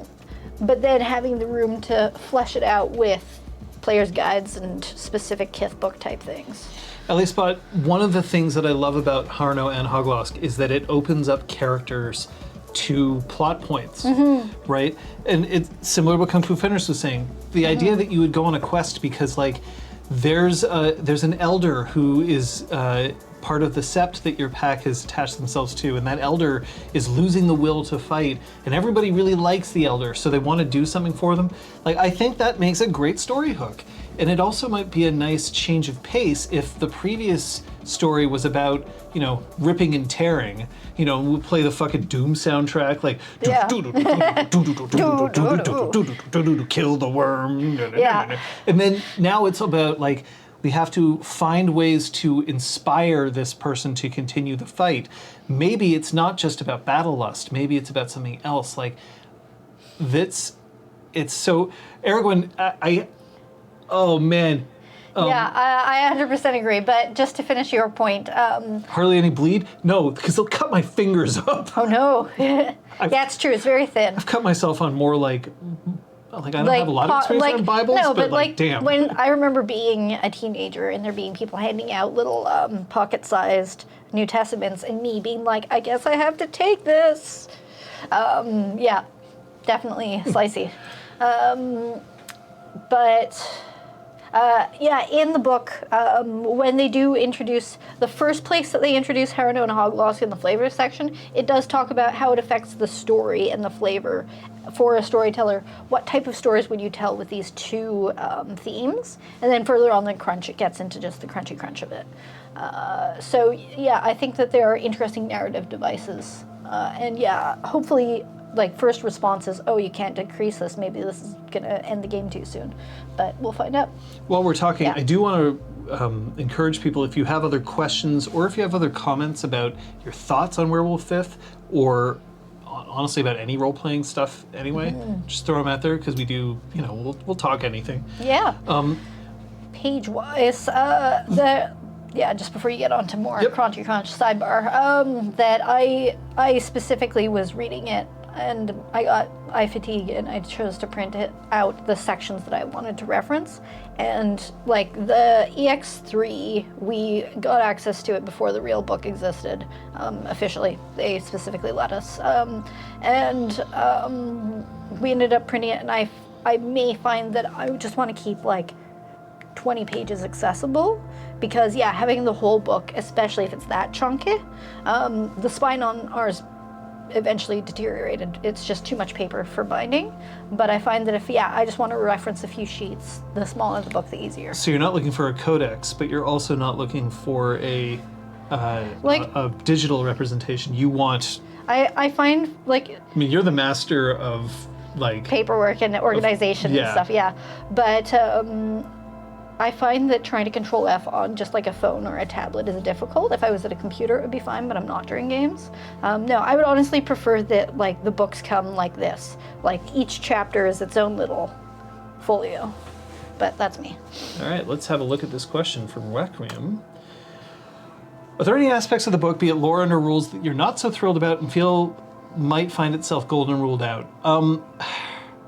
So in the past, the idea of the Impergium, which is responsible for the delirium, the idea that werewolves once upon a time culled humanity, it doesn't come up in play very often. I kind of wish that it was left vague or taken out. I'm not a huge fan of the Impergium, mostly because I don't like the sort of the notion of like, well, once upon a time we killed it indiscriminately and that was cool, because it still smacks just a little bit of like eugenics and like the idea that like, well, we had to keep humanity down so that we couldn't wreck the planet. It's not terrible, and I'm not like super upset that it's still there. I kind of wish that there was a little bit of a change there. So that's one. The flavor that I read of it, again, isn't, there's no, we had to do this. It's, this happened in the past that we killed without abandon. That was bad. We stopped doing that. But that is the fact, and that is why humans are instantly afraid of us. The extra flavor that you're adding of like, oh yeah, we had to get rid of humanity, I haven't read. So that might be like leftover knowledge in your brain from older versions. Mm-hmm. But my sense is just, it's kind of like with Changeling lore that there's the whole the battle between humanity and Fae and the invention of cold iron and all of that. Right. Because there's much more fighting going on that created the Sundering and so on and so forth. I feel like it's kind of that when we, back in ye olden times, we went and killed and didn't think about it. Now we think about it. Sometimes. So, Pook, one thing that I can say when Pook says I wish the touchstones would have gotten some kind of delirium buffer, there are talismans that you can use in order to protect someone from the delirium. So there are ways around it. They kind of introduced it. I agree that it would have been nice if there was perhaps a way to deal with that, but I kind of agree that it shouldn't be too easy, because I think part of the problem is, if my brother, doesn't understand that I am a werewolf, that makes it the drama of me not being able to just tell him and be like, look, dude, I'm a big killer for Gaia now. It's all good. Like, I think that there's something there. But a merit might be nice for that as well. Player's good. Other aspects that I might golden rule out, I don't know of a ton. As mentioned, depending on how Hoglosk and Harno is accumulated, I actually don't think it'll be that much of a problem, but we'll keep an eye on it. We'll get into experience in a second, because that's something that I wanted to discuss specifically. But there isn't a ton that I don't like. There's some changes that we haven't even got to, like the changes for Red Talons, Black Furies are great. Like, the Red Talons used to be a tribe that were exclusively wolfborn, and their whole thing was kill all the humans. That was their thing. That's not how it reads right now. And same thing, like I know Black Furies were all women.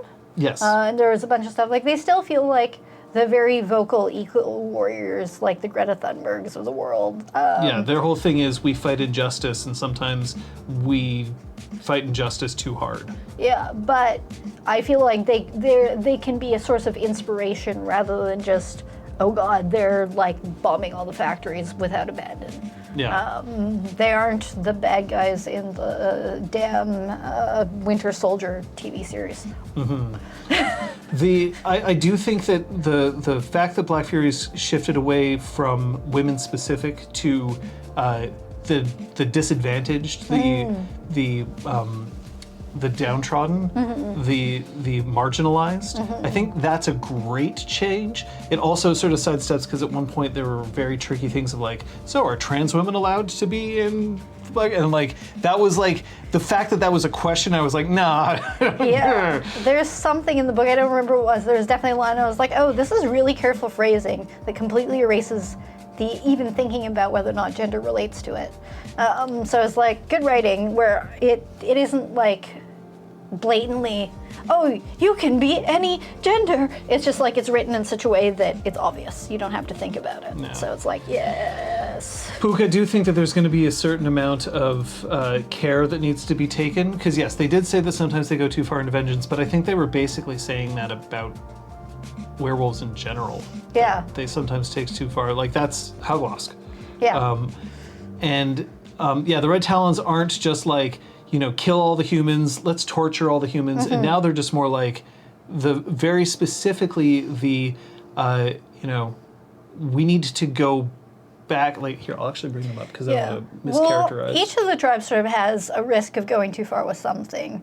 Like maybe the Black Furies are the most likely to blow up a factory with innocent people in it, but then other tribes are more likely to like commune with spirits and set spirits loose, and others are more likely to just go into a city and shred, and another one is more likely to use to scare a school full of children, right? Like each of them has their own threat of going too far, because to me that's the threat of being a guru. It's knowing that you have the ability to affect change, but you can't always control that. So Red Talons are now more about destroying, being harsher on things like encroaching territory, dependency on human technologies, excessive population. So they're still definitely a bit more hardcore in a lot of ways, but they're no longer just ha ha ha, kill all the humans. And they don't seem to have this sort of weird sadistic nature surrounding them. I get what you mean, Kung Fu Fenders, about them kind of biting the bone gnars, but there's also the bone gnars are now specifically about unseen people, and Black Furies are more about marginalized. I do admit that there is some similarities there, but I'm not super concerned about that. It is a thing to keep in mind, but I'm not it doesn't raise huge flags for me. But we have another here. Let's throw out another question here. In my mind, rights are very important to the sense of Werewolf. You like it? Looking forward to playing it? So, Kate, you haven't gotten to rights yet.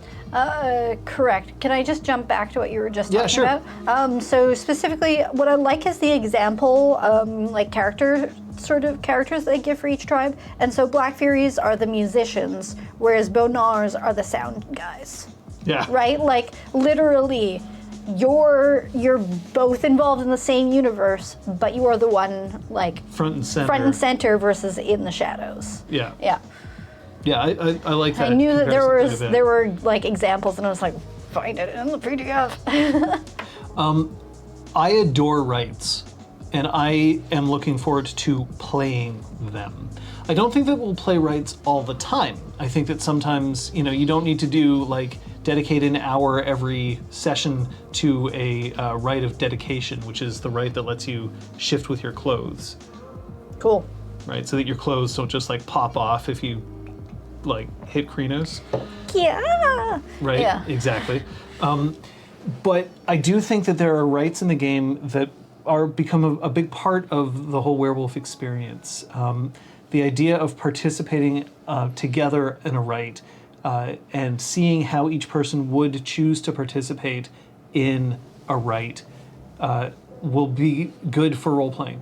I do think that it's going to be an excellent way to play the game. Big rites like a rite of care and dedication or even smaller rites like a rite of contrition.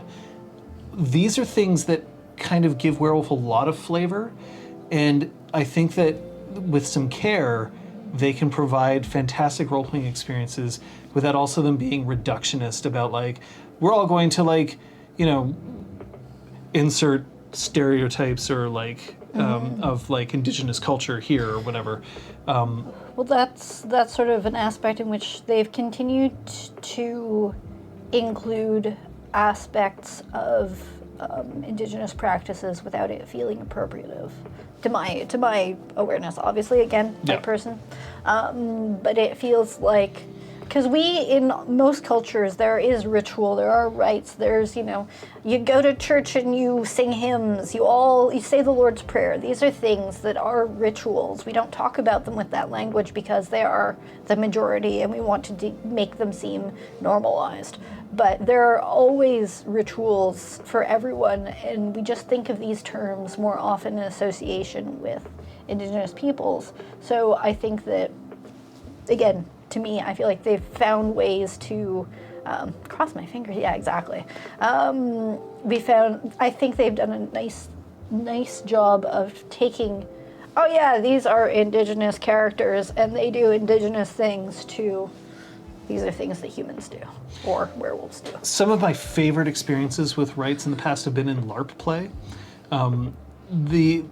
Getting 20 people together and just everybody standing in a circle and, you know, performing an action repeatedly in an attempt to bring about, you know, to appease a spirit or to help build a cairn. It really does end up feeling very cool to have stuff like that. And it is something that I look forward to experiencing in play. It's definitely not something that I think we're going, like, I don't think it'll be real time, we're going to do these rituals constantly, but I do think that there will be rites that absolutely I'll be like, okay, so then what happens here, and what happens here, and what do you say, and what do you do, compared to just, so we do a rite of contrition, and therefore all is forgiven, right? Yeah. And there are a bunch of good rites in the book, and I especially like the fact that everybody can contribute to a rite. It's made it very explicit that you don't have to know a rite to help participate in it, but if you do know the rite, it helps the person leading the rite. Yeah. So it is something that I'm glad. Social rites, rite of passage, gathering for the departed. Like, the gathering for the departed is an interesting thing because it's essentially like a guru funeral. And those things can be very, very cool gaming moments. They feel, again, with my changeling always be in my mind, a bit like how there are oaths in changeling, there are rites here, and that they are these important moments that have mechanical effects. They're different, but there's still a little bit of common ground there. Helping. I like, so far, what I've read in terms of the crunch of being able to assist someone, in that if you have relevant skill, you take the higher of two pools, and you add one to that because you're per person that's helping. If you aren't skilled and it's a skill check, you can't help someone drive.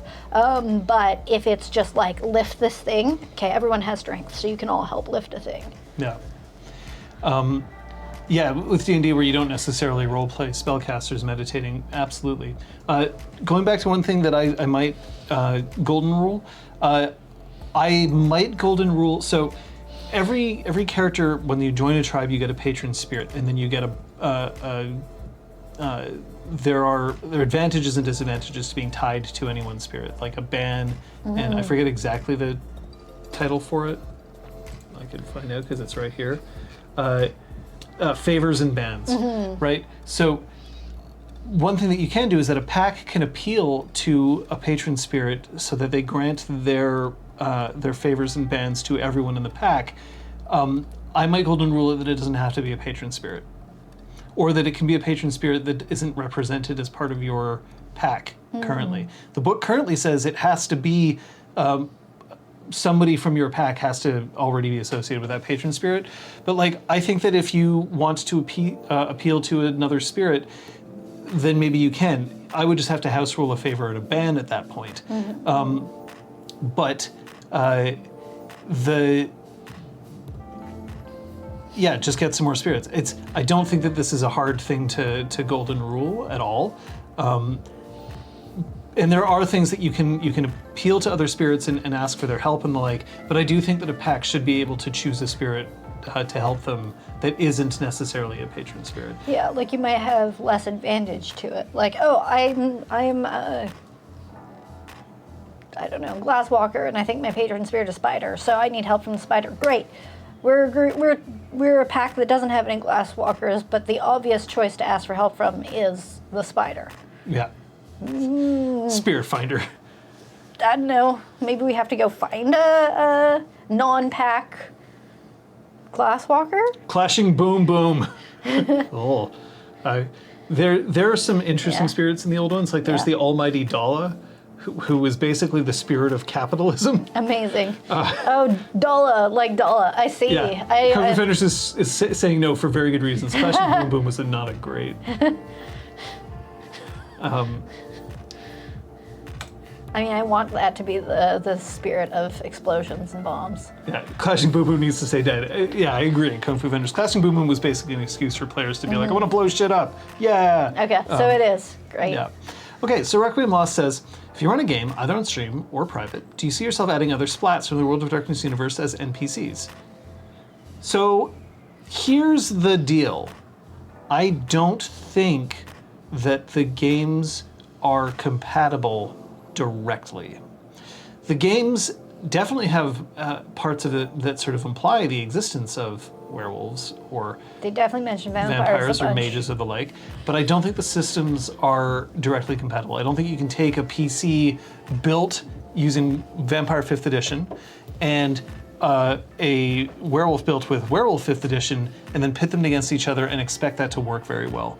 I think that it's dangerous to do from a mechanical perspective, because the other thing is that when you're playing these games, the impetus is to try to make the player feel like they fit in a very specific way in the cosmology.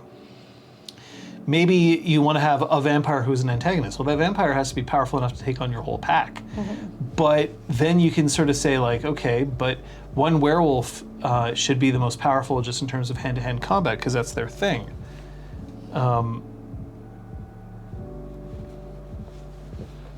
So there is a question there about that. I would probably say yes, I would incorporate other splats. No, I would not pull them directly from their source books. Yeah, like I know that specifically vampires are mentioned a lot, so I'm sure that in the antagonist chapter there's at least one vampire NPC splat, and it's like, they should be strong against this and weak against that and blah, blah, blah. Like I'm sure that exists. I haven't looked at the storyteller section yet. And I know that they have like a fair folk of some sort in there, but I don't know, Irrational Fae. Irrational Fae, there we go. So it at least gives you a bit of the crunch to use, but yeah, I don't think you could just pick up a changeling and go, these are the stats, this is what they're gonna roll. It'll have to be house ruled. But I will say as a player, based on my experience with you in other games, you usually allude to the existence of other splats. And the books allude to the existence of other splats. So I anticipate that we may see a vampire, a mage, a changeling. Like we may see these other persons throughout the course of our campaign. So Kung Fu Fighters has tested and says that it is possible to... Which is interesting. Which is interesting. I still don't think I'd do it. Because inevitably a lot of it also is down to storyteller fiat. Let me put it in another way. I don't think that it's necessarily wrong for you to look in the original source book and make something more complicated, or being able to say, oh, well, I like the idea of auspex, and maybe that's not represented in Werewolf. Fine. But I don't think that it's the sort of thing that I can easily say, okay, well, one of my players is playing a werewolf and one of my players is playing a vampire, and I'll put them in the same game. I think it's going to be very difficult to treat them both with an equivalent power level correctly. I can see, because I think that they have made efforts to try to make the crunch very, very roughly balanced, but it's also been many years that they've been releasing V5, like version 5, 5th ed. So even in how they describe like willpower between the Vampire 5 and this, there are certain just terminology that they've streamlined. I wouldn't be surprised if once they've finished putting out 5th ed, they might make a multi-splat. Here's how you play balance them. But I don't know whether... They never have. Yeah. Erwin, there absolutely is, and yes, they do exist. Yeah. So that's what I'm saying is I'd be more likely to, especially if you're new or not like super familiar with all this, pull from the back of the book because you'll find that it'll be easier and more power balanced for your game if you pull from the source book that your players are playing from. So that's what I would do to start. The idea of things like V5 with the Player's Guide works with W5. Okay, interesting. Yeah. Like, that's cool. I'd say that this is an advanced technique. Yeah. And Short of them releasing here's how you template everything, -1 dice to all vampire actions so that they are actually balanced to werewolves because we developed it 10 years later and realized balance is better this way, right? Like, maybe something like that. But yeah, back of the book for each whatever system you're playing in, or house rule it and have fun. So Erwin mentions I used to admin a community that was fully cross-splatted, including Geist and such, and it was exhausting. It's tough. The real answer is players inevitably get upset when things don't work the way that they expect because they have their preferences. Yep. It's fun one evening to gather around with your friends and be like, who would win in a fight? Cool. But it often just sucks so hard. Yeah. Like the idea of, well, which one of these powers wins over the other one? You need to create Exalted Essence for V5, for 5th ed, right? Like, where they went and they took all of the different splats of Exalted and put them into one book where they sort of play balance them. You would need that. Yeah. Good night, Fenris. Thanks for tuning in. So it's not like the different splats in Exalted. They're not necessarily built with other splats in mind. They definitely think about it. Yeah. But it's not, the games are not designed specifically to be like, it's not like a class that you can pick up in D&D and be like, well, this class is meant to go in a party with other classes. Yeah. They're not meant to be mixed in quite that way.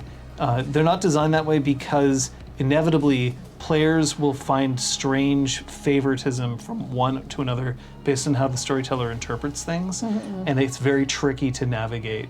And I can't blame players for feeling that. I played in a LARP. I mentioned this a while ago. I played in a LARP once where it was all World of Darkness splats. I was playing one of the only werewolves. In fact, I might have been I think I was one of 2 werewolves in the game, and there were a bunch of vampires and a bunch of mages and a bunch of changelings. And at one point, I said, okay, well, I'm going to use Sense Worm to find where the vampires are. And first of all, I'm really glad that Sense Worm is out of Werewolf 5th. I think it was a dumb thing. It was just too weirdly powerful. It was basically an indicator of like, what should I kill? Bing. Detect evil for Paladin. Yeah. What can I smite? And then the storyteller was like, well, I don't know that much about werewolf. And I said, well, Sense Worm detects worm, and vampires innately are worm-tainted, therefore taint, and therefore I should be able to find them. And he was like, no, it doesn't work that way. And I was like, but then why do I have this gift if it doesn't work? Yeah. Right? Like, that's lame. And he was like, well, okay. And then I said, all right, fine. Well, there's the Umbra. The Umbra is the spirit world. I really like how they've kept the Umbra somewhat vague in this book because they're basically giving you the tools to make the Umbra the way that you want it to be because it is such a contentious place. But the point of the Umbra is, in previous editions of World of Darkness, was that werewolves, being kind of half spirit themselves, have the easiest time getting back and forth. Mages have a very difficult time getting back and forth and surviving in the Umbra, but they can at least access it. Vampires can't go at all. Changelings have the Dreaming, which is kind of like a weird parallel thing to the Umbra. The Umbra is the Dreaming, the Dreaming is the Umbra. The Umbra is the upside down, the Dreaming is the downside up. Right. And then in that game, I at one point was like, great, I'm gonna shift sideways, which is going into the Umbra, and the mage was like, okay, we will too, and the GM was like, yep, great, the mages go too, and I'm like, how is it that one of my core abilities they can just do, even though in their book it's supposed to be very difficult? And they were like, well, you know, like they can't have access to this and that, and I don't want to make it hard for them to not follow you, or hard for them to follow you, because then you split and that's no good. And I was like, but I don't want to go with them. Like the whole point is that I'm trying to escape them. And he was like, yeah, but that's not fair.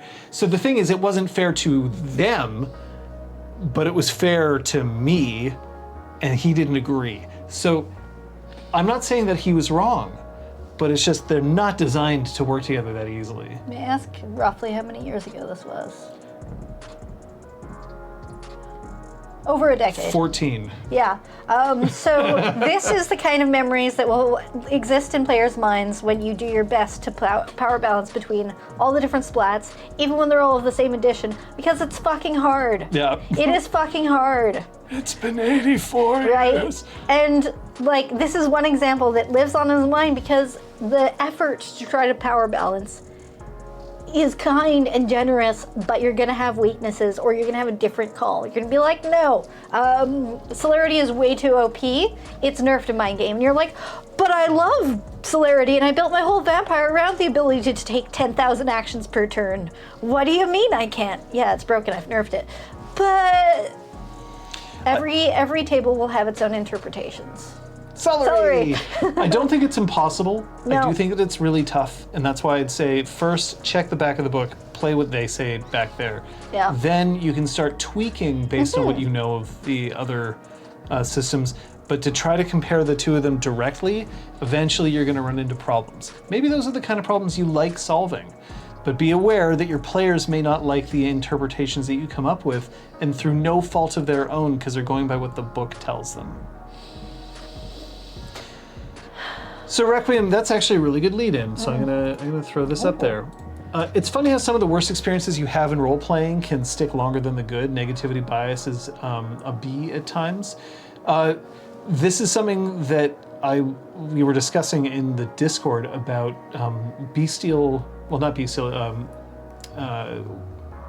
brutal failures, right? Or brutal outcomes specifically. The fact that your rage level now is dice that gets replaced into your pool, and if you ever roll a 1 or a 2 on two of those rage dice, then your action either automatically fails because your rage kind of overwhelms you and you break shit, or if if the action was to try to hurt somebody or break shit, you get extra successes because you wreck shit. You fucking wreck shit. And I did some probability calculations, and I think it's going to be fine. I'm not worried about that. But this is a very specific thing, is that negativity is what people can often remember. People remember their bad beats. They don't remember their winning hands, right? If I ask like a poker player, do you remember the hand where you took down 5,000 worth of chips? They might. But if you ask them which hand did you lose 5,000 chips, they'll be able to tell you everything about that hand. What they had, what their opponent had, the flop, the turn, the river. They'll know everything about it because it sticks in their head. Yeah, that's how we survived, is that we remember what went wrong so that we try not to have it happen again. And I find that this book is doing a good job of lessening. It can't eliminate it because RNG is RNG, but lessening the, bad things happened despite the fact that I thought good things were going to happen. Well, and specifically with brutal outcomes, I find it exciting that it's like, oh, no, you were really pissed off when you did this roll and you got extra pissed, so you smash shit. It's like, oh, yep, that makes sense. Like there's a narrative, clear flavor reason why that fail happens. It's not just like, oh yeah, you're like, the world's best swordsman, but you botched, so you drop your sword into the river. What's funny is that your botch now, because you can call this like a botch, essentially, your botch is now tied to your level of rage, as opposed to you're more likely to botch because you're attempting something difficult and you're an expert. Yeah, exactly. Oops. Yeah. That's exactly it. It's like, I actually like that there's a flavor reason for the failure. Erwin finds the following exciting. If you guys play W5 on stream, I have no guesses what the players will play. Here's something interesting. I refuse to listen to any players' character concepts right now. Like, and the reason why is because we've determined that it's best to create characters as a group. Which the book encourages. Which thumbs fucking up. Because then you have less of a situation where a player might get attached to an idea, and then they get there, and then somebody else has a similar idea, and then it's like, but they've already created their whole character, so what do I do? And like, it's easier to sort of build around a pack. Not that you necessarily can't pick something that somebody else has picked, but I do want to make sure that we come together as a group.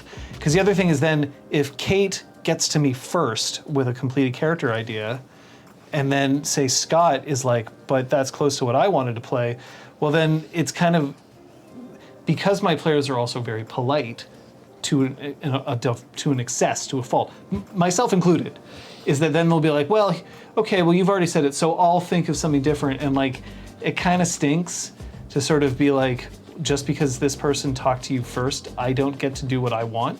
So we're discussing it as a group. I have no idea what my players are going to play either, which is kind of cool. Yeah. Building a computer and a brutal outcome.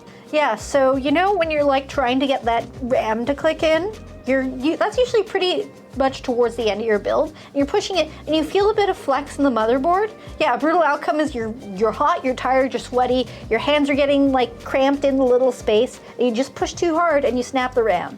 Like that feels like an exact brutal outcome that is so real. Yeah. Like, so yeah, no, I'm personally Or really... you snap the RAM and then you lift the entire computer up and you smash it on the ground. Like everything, yeah. You snap it and you snap the motherboard, you snap the person next to you. Yeah. So the other thing that I'll point out as well is that we don't know, I don't know what my players will want to do, whether they want to play a newly transformed Guru, whether they want to play Guru who have, you know, at least started their lives as Guru and understand what it is and they already are part of a tribe. I don't know how it's going to go. Yeah. So it's going to be interesting to find that out. Look, I'm going to say this. I am, in the end, I'm very thrilled with this book so far. I have yet to like fully, you know, crunch my way through the whole thing. But as a person who's been a fan of Werewolf for 20 years, more than 20 years, this is probably going to be my favorite edition of Werewolf. This is going to be the one that I will want to reach for and play. And I wasn't sure about that, so.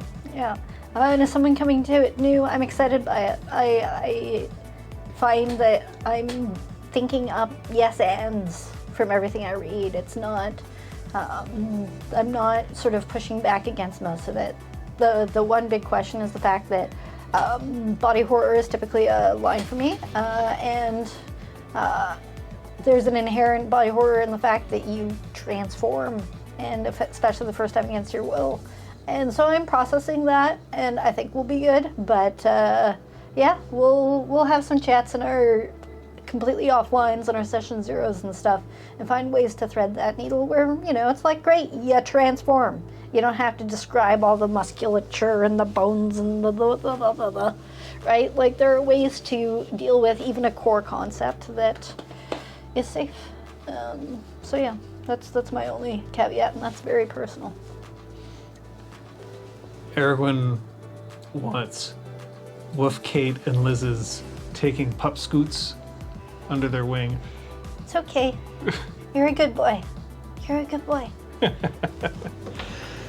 We would love to find out more about what you think of the game. The best place to do that is to check out our Discord. And links. We've been discussing a whole bunch of it there. We'll continue to do so. But hey, it's kind of nice to discuss things on a Discord that doesn't have 400 people yelling. So it's a good place to go to talk about this sort of thing. Not to throw shade on other Discord things, but sometimes it's nicer to be talking in a quieter environment. Too much for me. Hey, but on Sunday, we're going to be playing more Avatar Legends: The Mirror Scale things are getting real serious. Yeah. Climactic, etc. Tune in.